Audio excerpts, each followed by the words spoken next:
Qu'est-ce qu'a dit la Vierge sur l'amour? Un grand thème, évidemment.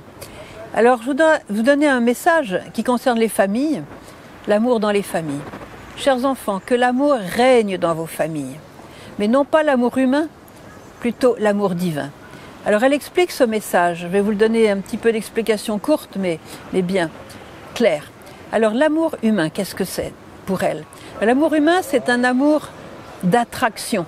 Vous voyez, quand on se sent bien avec une personne, quand on se sent grandi dans la présence d'une personne, quand cette personne nous apporte quelque chose, du plaisir, de la satisfaction, de la joie, quand voilà, cette personne est importante pour nous parce que dans sa présence, nous recevons beaucoup.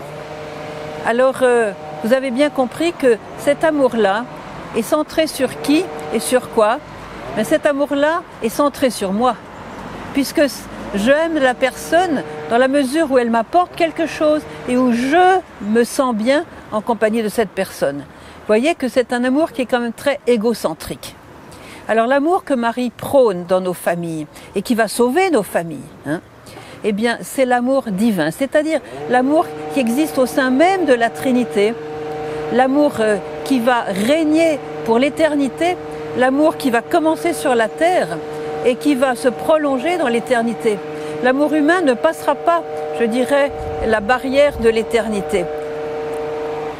L'amour divin, au contraire, va commencer à germer sur cette terre et se prolonger dans l'éternité. Donc nous travaillons pour l'éternité, pas seulement pour l'éternité, mais pour notre bonheur sur la terre.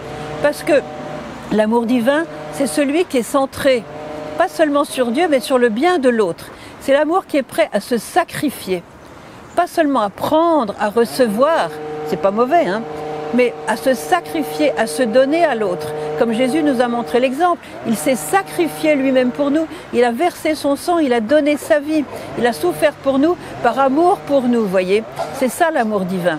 Alors comment obtenir l'amour divin? Vous l'avez deviné, dans la prière. Nous allons invoquer l'Esprit Saint, qui est l'Esprit d'amour, l'Esprit d'amour, pour que l'amour passe dans nos cœurs comme un canal, si vous voulez, de la part de Dieu dans la Trinité, pour venir dans notre cœur qui est vide. Voyez, nous avons été créés par amour et pour l'amour. Donc nous avons tout le potentiel en nous d'amour divin.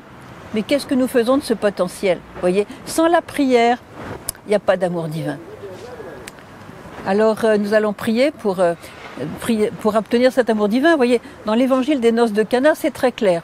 Il y avait une famille naturelle, une famille juive, mais il n'y a plus de vin pendant le mariage. C'est le symbole que l'amour humain est épuisé.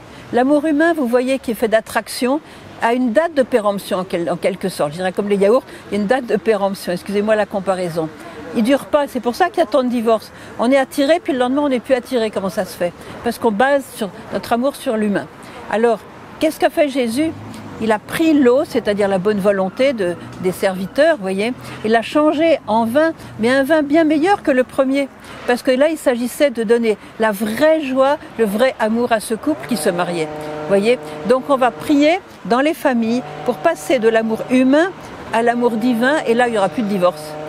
L'amour humain va passer, donc il ne faut pas se baser sur lui.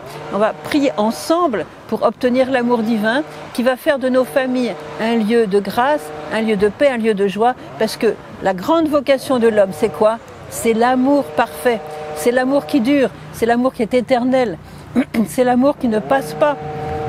C'est l'amour qui est lié à la joie et à la paix. C'est l'amour de Dieu. Voilà.